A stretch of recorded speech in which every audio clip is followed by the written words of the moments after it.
ही देहूमध्ये तुकोबारायांच्या समाधी याच्यापाशी मंदिरापाशी उपोषण केलं होतं एक दिवसाचं लाक्षणिक.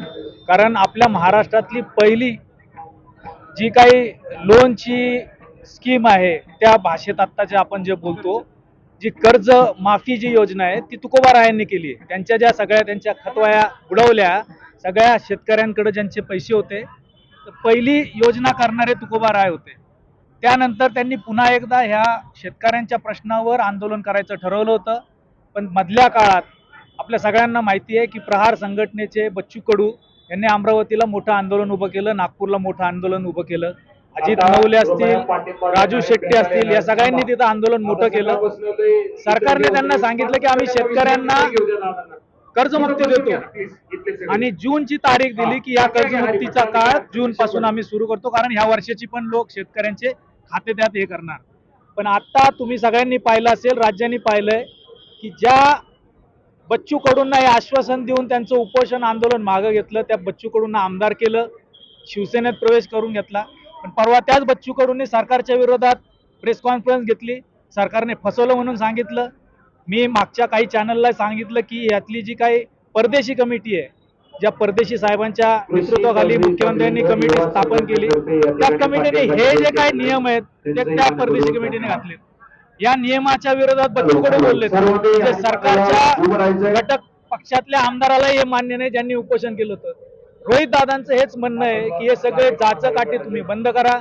मुख्यमंत्री असलेल्या देवेंद्र फडणवीसांनी भाजपच्या प्रचारात शेतकऱ्यांचा सातबारा आम्ही कोरा करू, कोरा करायला हे अटी चालतील का? तर अटी चालणार नाहीत. शेतकऱ्यांना योग्य पद्धतीच्या नियमातनं बाहेर काढून, त्यांना अटीतनं बाहेर काढून त्यांचा सातबारा कोरा केला पाहिजे. 19च्या शेतकऱ्यांची जी काही योजना होती कर्जमुक्तीची, त्याला लाभ घेतलेला, मध्ये खूप पाऊस झाला, दुष्काळ झाले, त्यात सगळे शेतकरी नागवले गेलेले. आता त्यांना जर मदत पाहिजे असेल तर ते 50,000 रुपयावर 10,000 रुपये असतील तर 10,000 रुपये त्यांनी फाडले की मग 50,000 रुपये. हा अतिशय वाईट प्रघात हे सरकार मांडतंय. त्यामुळे रोहित दादांची जी काही भूमिका आहे, शेतकऱ्यांना सरसकट तुम्ही कर्जमुक्ती देणार होता, आता ही कर्ज वसुली करू नका. ज्या शेतकऱ्यांकडे पैसे नाहीत त्यांच्याकडे पैसे सरकार मागतंय, ही भूमिका सगळ्या राज्यातल्या शेतकऱ्यांना मान्य आहे. त्यामुळे राज्यातल्या रोहित दादांच्या या भूमिकेला वाढता प्रतिसाद. सत्ताधारी पक्षाचे नेते राजकीय स्टंट म्हणत आहेत, लढाई म्हणत.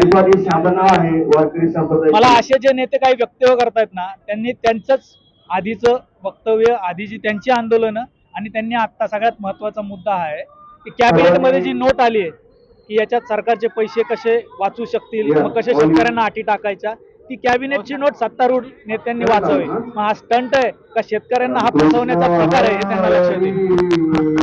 शिष्टमंडळ भेटून गेलं पण काय निर्णय झाला नाही, कधीपर्यंत निर्णय होईल अशा?